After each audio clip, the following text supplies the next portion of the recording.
بسم الله الرحمن الرحيم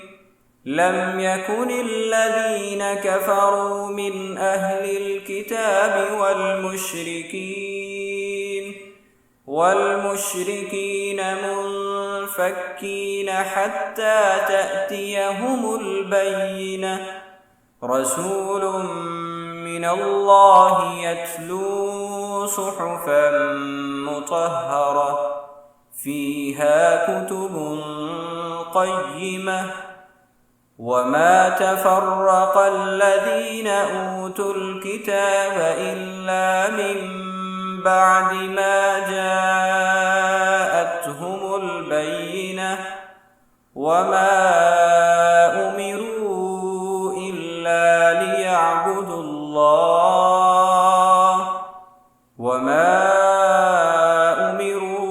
إلا ليعبدوا الله مخلصين له الدين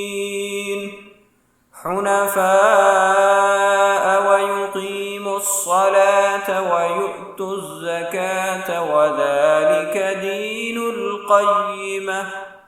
إن الذين كفروا من أهل الكتاب والمشركين في نار جهنم خالدين فيها أولئك هم شر البرية إن الذين آمنوا وعملوا الصالحات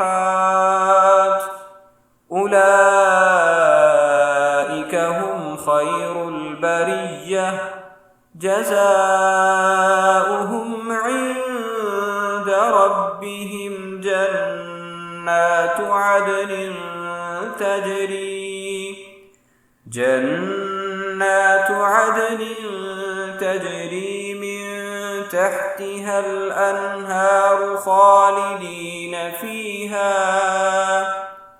جنات عدن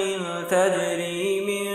تحتها الأنهار خالدين فيها أبدا رضي الله عنهم ورضوا عنه ذلك لمن خشي ربه